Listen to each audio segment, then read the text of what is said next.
Have you ever felt that you are working harder and harder, but you have less and less money? That it slips through your fingers like water, no matter how tightly you try to hold on to it? Are you tired of that quiet, constant anxiety at the mere glance at your bank account? Of the deep-seated unfair feeling that you deserve more, but some invisible force holds you back in a state of need again and again? To understand this financial paralysis, we will not look at budgets or investment plans. We will look much deeper into the very first blueprints of our soul, where our relationship with the main source of nourishment and security is recorded. The great Carl Jung left us a map of this mysterious territory, and it leads to a powerful, primordial figure living in the unconscious of each of us, to the archetype of the Great Mother. Over the next hour, we will not just analyze this problem. You will understand why your relationship with money is an exact mirror of your earliest and deepest connections. You will learn what task your soul sets before you through these financial trials, and most importantly, you will see the path to receiving what we will call the blessing of the mother, an inner permission to live in abundance. If you are ready to claim what is yours by birthright, then our journey inward begins right now. Let's talk about silence, about that special, ringing silence that comes after you have paid all the bills, made all the necessary transfers, and seen that there is almost nothing left.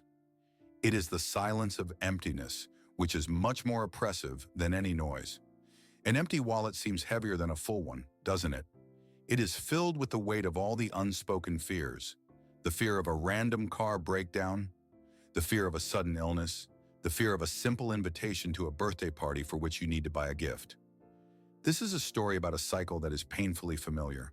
A short, almost feverish relief on payday, when for a moment it seems that you are afloat again. And then, a slow, creeping anxiety that grows with every purchase, with every day. Every cup of coffee is a silent reproach. Every trip to the store is a complex mathematical calculation disguised as a daily routine. You become an expert in self-restraint, a master of finding excuses. And over all this hangs a thin, poisonous fog of shame. The shame that makes you keep silent about the real state of affairs in front of friends and family.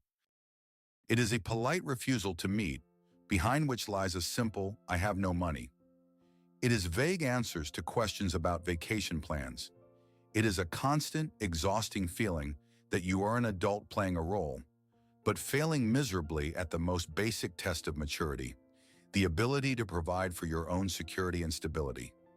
If this story is painfully familiar to you, if it has resonated in the very depths of your being, then stop for a moment and hear the main thing.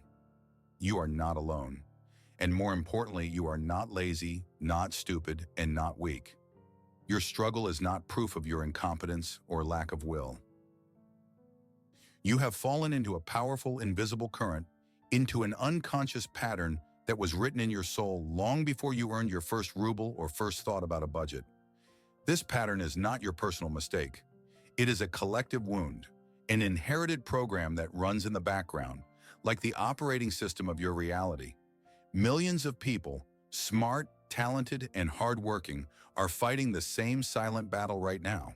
They are sitting at their kitchen tables looking at the same numbers, feeling the same icy feeling in their chests. They, like you, believe that there is something wrong with them, that they lack some special financial knack. But this is the greatest deception. You are not fighting your shortcomings. You are fighting a ghost, an echo of the past that continues to dictate your present. So let me say it so clearly that these words will break through any of your inner skepticism. It is not your fault. And when we accept that it is not our fault, we can ask ourselves a much deeper and more interesting question. But what if this constant lack is not a curse?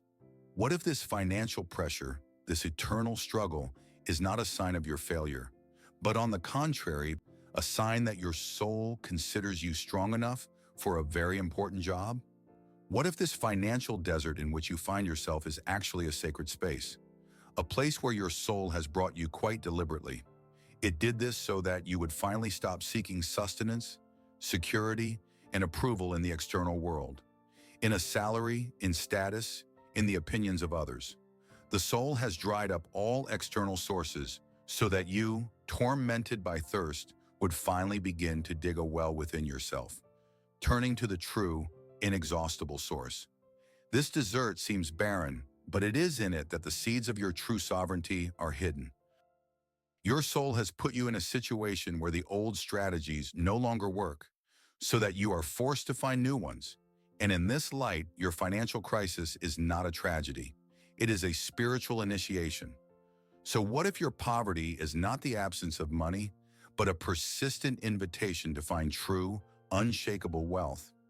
And to understand how this desert can blossom, we must first destroy the popular myths about money that hold us captive. We must stop believing that the solution lies in another book on financial literacy, in stricter discipline, or in magical affirmations. All of these are just attempts to put things in order on the surface, while the root of the problem continues to grow underground, poisoning all our efforts. Therefore, before we can build anything, we must deconstruct. We must stop treating the symptoms, the constant lack, impulsive spending, debts, and finally find the true root of the problem. And for this, we need to travel back in time. We need to go back to the past, to the very beginning of our lives, to the moment when the very first and deepest beliefs about what the world's security and abundance are were laid in our subconscious. That is where the key is. So let's start with those very solutions that are actually part of the problem. You have probably already tried the standard cures that our culture prescribes for financial ailments. And each time you failed, you probably blamed only yourself. You were told you just need to be more disciplined. And you, gathering all your will, sat down to create the perfect Excel spreadsheet. You scrupulously categorized every expense, vowed not to go over budget, and for the first few days even felt a surge of control. But then life happened, an unplanned visit to the doctor, a spontaneous meeting with friends, simple human fatigue. The spreadsheet was abandoned, and the feeling of control was replaced by an even sharper sense of guilt and self-flagellation for another failure. Then you were advised to think positively. You covered your mirror with affirmations like, "I am a money magnet," tried to visualize wealth, and suppressed any fear, considering it a negative vibration. But the bills did not disappear, because you can repeat "I am safe" as much as you want. But if your nervous system is screaming about a threat, your subconscious will always believe it, not the words. This positivity was fragile and superficial, and it shattered at the first real financial challenge. Perhaps you even blamed yourself for a lack of financial literacy, read books, watch seminars. But here's the paradox. You probably already know the basic rules. You know that you need to spend less than you earn, but knowledge and action are two different universes. All of this, discipline, positive thinking, knowledge, are attempts to put a small bandage on a deep, infected wound. They can hide the problem for a while, but they do not cure it, because the problem was never about discipline or knowledge. You were trying to tidy up the deck of a ship with a gaping hole in its hull. If all these methods are just bandages, then what is the real wound? To understand this, let's use a metaphor that will change your perspective on the problem forever.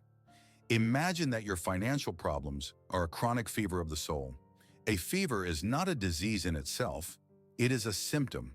It is an alarm signal that the body sends to report a deeper, hidden inflammation. You can bring down the temperature, take out a loan, find a side job, borrow money until payday, and for a while you will actually feel better. The anxiety will subside. You will be able to breathe more freely, but the fever will return again and again, perhaps becoming stronger each time, because you are not treating the underlying inflammation that is causing it. You are fighting the smoke, ignoring the fire. The entire modern financial industry, all the self-help advice, is aimed at giving you more effective fever reducers. A new loan is financial paracetamol. A sudden bonus is a temporary glucose drip. But where is the source of this deep inflammation? Where is the infection that is constantly poisoning your financial life? It is not in your wallet. It is in your relationship with the fundamental energy of life, with your basic, pre-verbal sense of security and nourishment. It lies in the unconscious answer to the question, is the world a generous, nurturing place, or is it a hostile desert where you have to fight for every drop of water? And this inflammation has a precise name. The great diagnostician of the soul, Carl Jung, would call its source the negative mother complex. So understand the main thing. Your debts and constant lack are not financial problems in the pure sense. They are only external manifestations, symptoms. They are the cry of your soul for a deep hunger and total insecurity. It is an alarm signal that it sends you again and again, hoping that you will finally stop bringing down the temperature and start looking for and treating the disease itself. This theory may seem abstract, but right now we will make it absolutely real for you. We will conduct a small diagnostic test, and for this, I will need your full participation. And now I want to ask you to take a pause. Literally, press pause after my question and stay in silence for a minute, being completely honest with yourself. No one will see or judge your answer. This is a conversation between you and your soul. Remember your last few financial decisions that you are not happy with. It could be an impulsive purchase that you regretted the next morning. It could be the decision not to ask for a raise, even though you deserved it. It could be a debt you got into, or, on the contrary, a refusal to spend money on your own comfort and health. Choose one or two such memories. Now ask yourself, what feeling was behind them? Not a thought, not a logical justification, but the feeling, the emotion that was the true driver of your action. Was it the icy fear of being left with nothing, which made you either frantically save on essentials, or on the contrary, spend everything in a desperate gesture of live for today? Or was it a burning desire to impress someone, to earn love, respect, or acceptance? Was it a dull feeling that you have no right to spend on yourself, that your comfort is less important than the comfort of others? Or maybe it was an attempt to drown out anxiety or loneliness, using a purchase as a fast-acting but short-lived painkiller? Look deeper, beyond the money. What emotional need were you desperately trying to meet? Security? Love? Recognition? Self-esteem? Money was just a tool. This is the key. Because it is this feeling that is the real symptom of your soul's fever. This recurring feeling that you have just identified in yourself. This fear, shame, or feeling of I don't have enough is not just a bad mood. It is not a random emotion that comes and goes. It is a ghost in your financial machine that presses the same buttons over and over again, forcing you to repeat the same mistakes.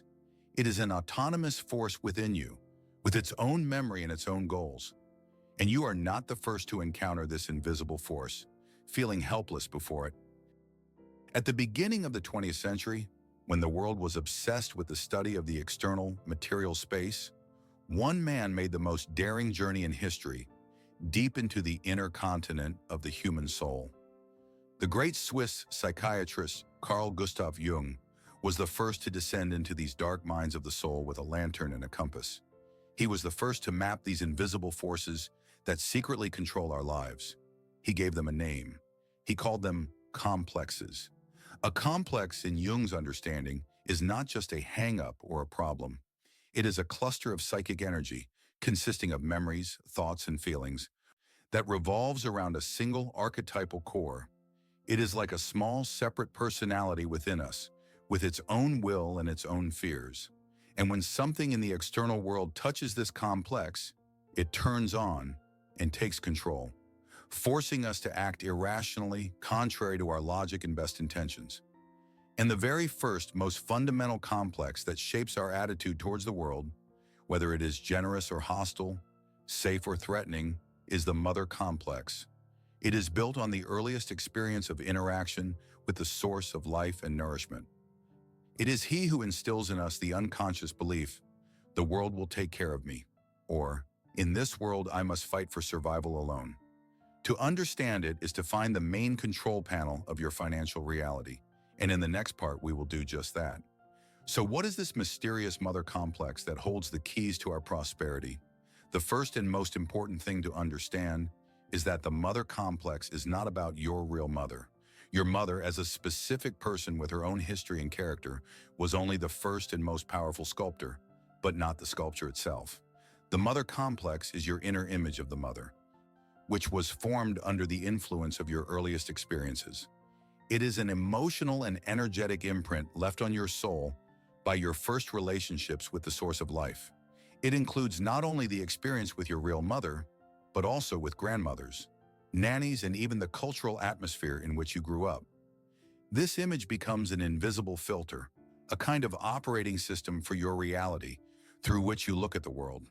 And the world, in turn, becomes a projection of this great mother for you.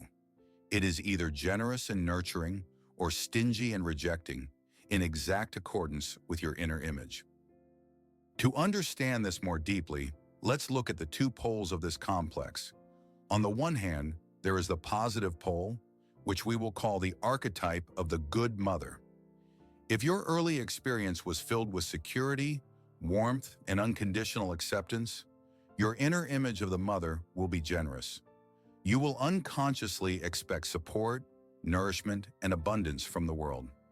For you, the world is a place of opportunities where there are enough resources for everyone. Such a person easily accepts gifts, help, and compliments because deep down he feels he has a right to them. He is not afraid to ask for a raise because he believes in his own worth. He starts new projects with the confidence that the universe will support him. For him, money is not an object of anxiety, but a natural fluid energy that comes and goes. On the other hand, there is the negative pole, the archetype of the terrible mother. If your early experience was associated with anxiety, criticism, emotional coldness, or the absence of a mother, your inner image will be deficient and frightening. You will unconsciously see the world as a dangerous, hostile place where you have to fight for everything, where resources are always scarce, and where you're about to be abandoned to your fate. Such a person finds it difficult to accept help because he expects a catch or considers himself unworthy. He is afraid to spend money on himself, experiencing an irrational sense of guilt. Having received a large sum, he may unconsciously get rid of it because abundance seems to him a strange and unsafe state. Your financial problems are nothing more than a constant, exhausting dialogue with this inner image. Every time you look at your bank account, you are actually looking into the eyes of your inner mother and asking her, "Am I good enough? Do I deserve security? Will you take care of me?" And your financial result is her silent answer. To see how this inner image of the mother dictates our financial destiny, let's consider one story. The story of Anna. Anna is a brilliant graphic designer. Her portfolio is the envy of her colleagues, and clients are delighted with her creativity and taste. By all laws of logic, she should be a wealthy person, but her bank account tells a completely different story, a story of a constant seesaw between short periods of prosperity and long months of anxiety. Her financial life is a paradox. Let's consider a typical scenario. Anna completes a large project and receives a substantial fee. In the first few hours, she is euphoric.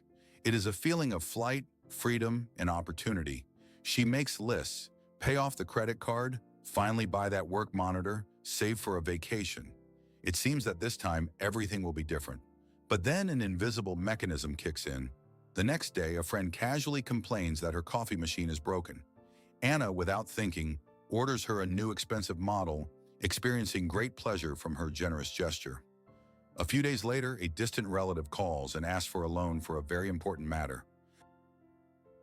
Logic screams no, because he has not returned money before.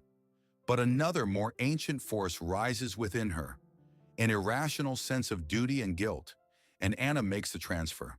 By the end of the week, she sees a beautiful dress in a shop window that she cannot afford and buys it, succumbing to the impulse to drown out her growing anxiety. 2 weeks later, almost nothing is left of the large fee, and the old anxiety returns, becoming even more acute. Anna again feels like a failure, unable to manage her life, and blames herself for weakness and lack of will. But it's not about lack of will. Looking into her history, we see that her mother was a very anxious woman who grew up in poverty. Her whole world was saturated with the fear of scarcity. In Anna's house, phrases like, "We can't afford it," "You have to save on everything," "Money is hard work" were constantly heard. Any extra expense caused her mother a quiet panic. Anna received her mother's love and approval only when she was a good, undemanding girl, when she did not ask for new toys, wore old clothes, and was happy with little. In her childhood consciousness, the connection was firmly established. to be modest and desire nothing to be loved. Now, as an adult, Anna unconsciously continues to play this game. A lot of money in her hands is an unconscious alarm signal. It means becoming demanding, rich, immodest, that is, betraying the image of the good girl that once guaranteed her love, and her psyche launches a self-sabotage program. By getting rid of money through generosity or impulsive spending, she symbolically returns herself to a safe, familiar state of scarcity. She remains faithful to her inner, anxious mother, proving to her, "Look, I'm still the same good, undemanding girl. Please continue to love me." And perhaps listening to Anna's story, you felt a pang of recognition. Because her story is not just her story. Anna's story is a story of unconscious loyalty. Loyalty to an old image of herself that once ensured survival and love, but has now become a prison that hinders growth and prosperity. It is loyalty to childhood rules in a world where you are long since an adult. Now look at yourself. Put Anna's story aside and look in the mirror of your own financial life. Whose rules about money are you still unconsciously following? Whose voice sounds in your head when you think about a big purchase or ask for a raise? Is it the voice of your mother who always said that you can't make big money with honest work and you still feel guilty for every easy profit? Or is it the voice of your father who was constantly worried about the future and now you live with a background feeling of impending disaster, not allowing yourself to enjoy the present? Maybe it's the voice of a martyr grandmother who taught that spending on yourself is selfish, and you still put everyone else's needs above your own, ending up with empty hands and an empty heart. Stop and listen. This voice of fear, condemnation, prohibition, it is not yours. It is a ghost from the past that you mistakenly take for your own mind. And here is the most difficult, but also the most liberating truth. Your debts, your inability to handle money, your eternal sabotage of your own success. This may not be a sign of your weakness. It may, paradoxically, be a sign of your incredible strength, the strength of your loyalty. It is your desperate, unconscious attempt to remain faithful to the one who first taught you love and security. You continue to reproduce the financial scenario of your childhood because at the deepest level, your soul believes that abandoning this scenario is tantamount to betrayal. Betrayal of those you loved and of the system that, for all its flaws, allowed you to survive. The tragedy is that this security that you hold on to so tightly was based on scarcity. This love was conditioned by your modesty and undemandingness. And now as an adult, you continue to pay for this conditional love with your own abundance. To go even deeper, let's conduct a thought experiment. It may seem strange, but its simplicity is deceptive. Ask yourself this honest question. If my money could talk, what would it say about my attitude towards myself? Imagine for a moment that money is not just paper and numbers. Imagine that it is a living energy, a conscious witness to your life that passes through your hands and accounts. This witness sees everything, your secret fears, your hidden desires, your deepest beliefs about yourself. And if you could sit down and talk to it like a wise but absolutely honest friend, what would it tell you? Would its voice be warm and encouraging or cold and judgmental? Would it say, "You value yourself. You use me to create comfort, security, and joy for yourself. You believe in your right to a good life, so you direct me towards quality food, rest, and development. You allow me to come and go freely because you trust the flow of life." Or would it say with bitterness, "You punish yourself. You use me to pay for the guilt you carry within you. You either hide me in fear, afraid that no more will come, or you get rid of me in a panic, as if I were something dirty and dangerous. You think you should suffer, so you deny yourself the most basic necessities. You don't believe you are worthy of me, and that's why I never stay with you for long." This message from your money is the most accurate mirror of your unconscious attitude towards yourself. It bypasses all mental defenses and strikes right at the core of your mother complex. And now I want to invite you to make this reflection visible. This is an important step.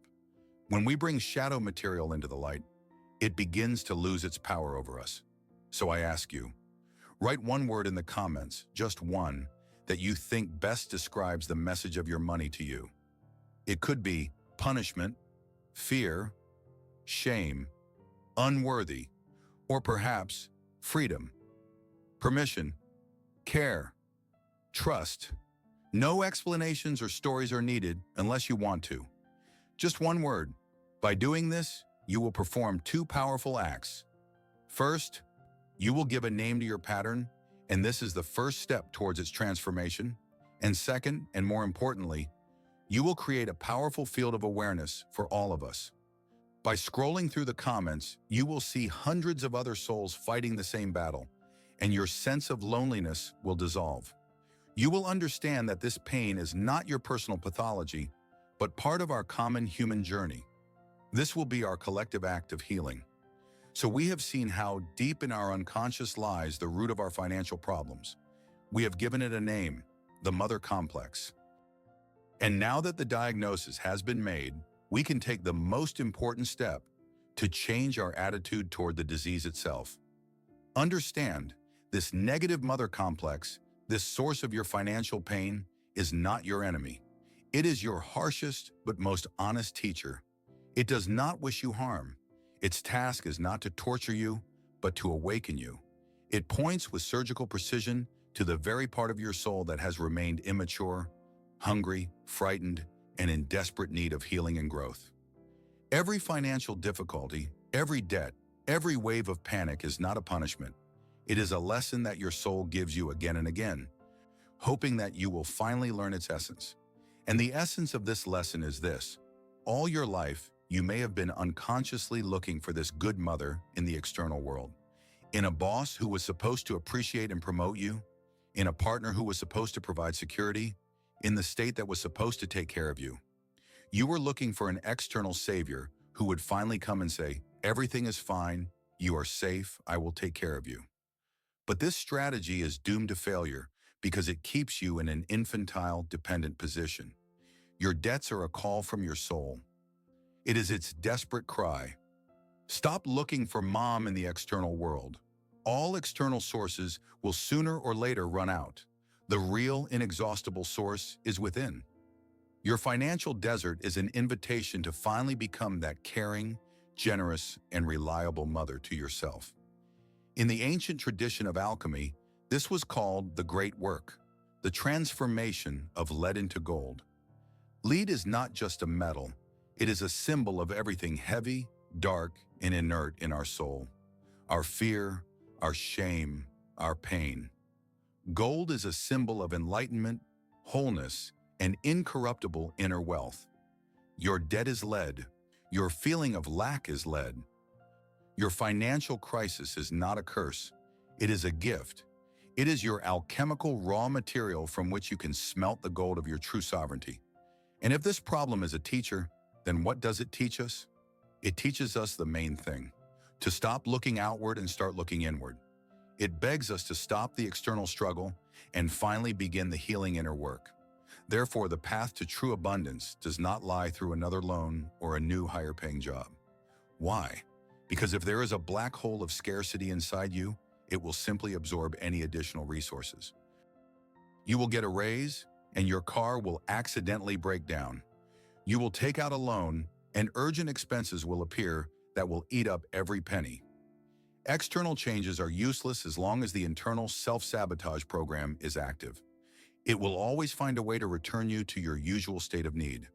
The true path lies through inner dialogue, through the conscious recognition of that frightened, hungry, eternally dissatisfied part of you that Jung would call the shadow. In the context of our topic, the shadow is that inner child who once did not receive enough love, security, and nourishment, and now desperately seeks them in adult life, using money for this purpose. All your life, you have probably tried to fight this part, shamed it for wastefulness, scolded it for weakness, tried to suppress its fears with willpower. But the more you fought it, the stronger it became, breaking out in the form of impulsive purchases, debts, and self-sabotage.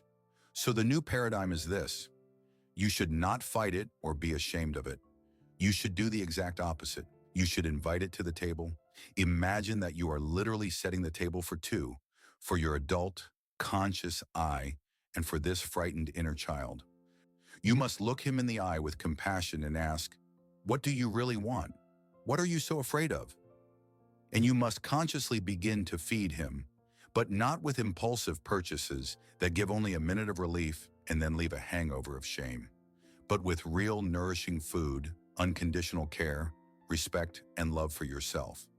To feed this part means to allow yourself to rest when you are tired and not to drive yourself to burnout. To feed it means to spend money on quality food or a visit to the doctor, recognizing the value of your body. To feed it means to say no to the demands of others, protecting your boundaries. This is the beginning of the path to healing. This inner dialogue with the shadow part may seem complex and abstract, but there is a simple and very powerful way to start it. There is a practical first step you can take this very evening to start rewriting your inner program from scarcity to abundance. Receiving the blessing of the mother is an active process. It is not passive waiting, but a conscious action to retrain your psyche. And here is a specific exercise for this. I suggest you start an abundance journal. And right away, this is not a journal of income and expenses. We will not be dealing with numbers. We will be dealing with gifts. Take any notebook or notepad. Every evening before bed, your task is to write down 3 things that you received from the world that day. 3 acts of the universe's generosity directed personally at you. It could be something very simple. A stranger's smile on the street. A bus that came on time and saved you 5 minutes. The incredibly delicious coffee you drank in the morning. A beautiful cloud you noticed in the window. A song on the radio that lifted your spirits. A suddenly freed parking space right at the entrance. Important, these should be things that you did not buy or earn. They are pure, gratuitous gifts. At first glance, this exercise may seem naive or too simple to solve such a deep problem. But in fact, it is a profound neuropsychological practice. Your negative mother complex has trained your brain for years to be a highly effective scanner of scarcity. Your perception automatically snatches from reality everything that confirms the idea of lack. Bills, discounts you missed, things you cannot afford. You live in a world of abundance, but your filter is set to search for evidence of poverty. This journal is an act of conscious disobedience to this program. The purpose of this exercise is to retune your perception from scanning for scarcity to searching for daily acts of the universe's generosity. You begin to train your muscle of perceiving abundance. Every entry in your journal is a piece of physical evidence that you present to your inner, anxious mother. You are collecting data for your unconscious. Day after day, week after week, you provide your psyche with irrefutable evidence that the world is not a hostile desert, but a generous garden. You are teaching your unconscious in the language of direct experience that the world is a good mother who constantly gives you gifts, even if you simply did not notice them before. This exercise is just the first step, but it leads to the main realization, to the understanding that within you there are 2 powerful forces, 2 poles of your soul. On the one hand, there is that hungry, frightened inner child we talked about. He is dependent, he is anxious, he looks at the world with wide-open eyes of fear and constantly seeks salvation from the outside. It is he who makes impulsive purchases in an attempt to comfort himself. It is he who is afraid to ask for a raise, fearing rejection. It is he who feels guilty for every ruble spent on himself. But on the other hand, another figure has always lived within you, powerful, calm, boundlessly generous. The archetype of the Great Mother, the one who is able to feed the entire universe from her breast, the one who is the source of unconditional love, inexhaustible patience, and absolute security. She is not afraid of anything because she knows that the universe is abundant. She asks for nothing because she herself is the source. Your whole life up to this point, all your financial mistakes have been the result of an unconscious identification with the hungry child. You looked at the world through his eyes, acted out of his fears.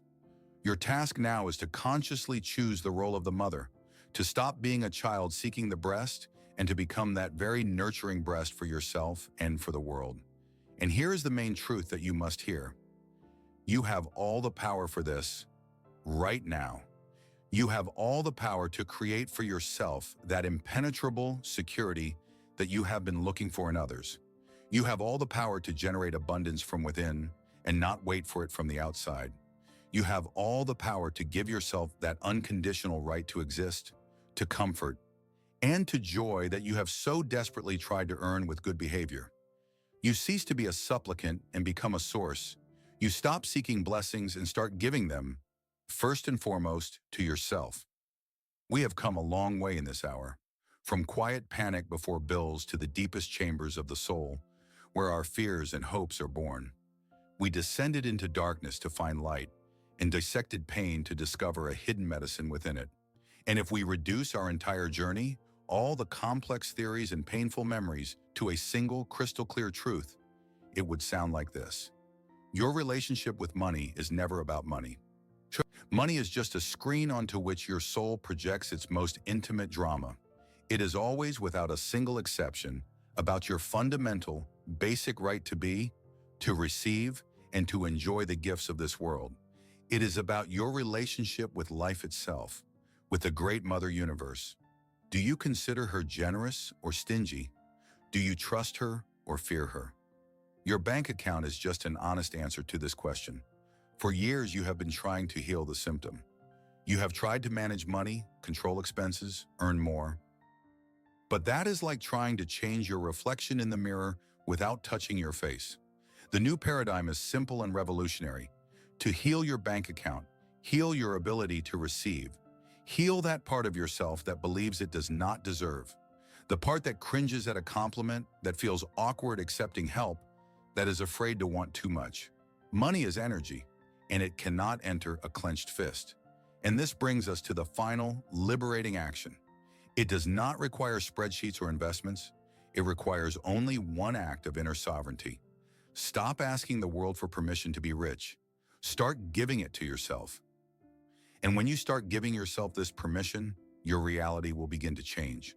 Slowly at first, almost imperceptibly, and then faster and faster. Just allow yourself for a moment to look into this future, to feel its taste.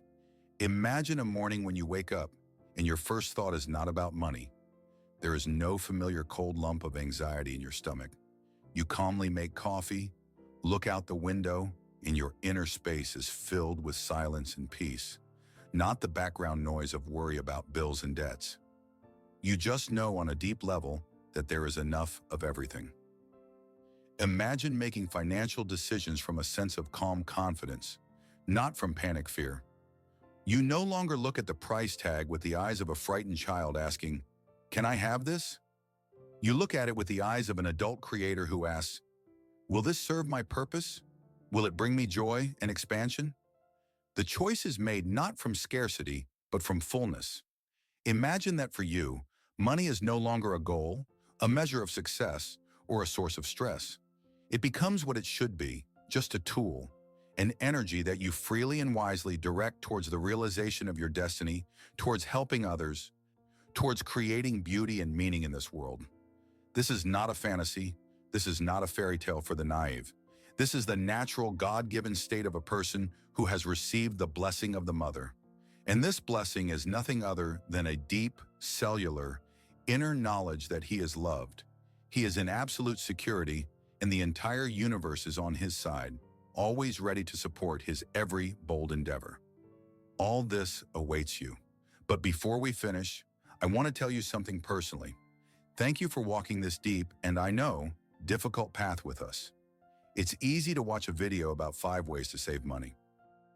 But it takes real courage to spend a whole hour exploring the most painful and vulnerable corners of your soul. You did not turn away. You stayed with the discomfort.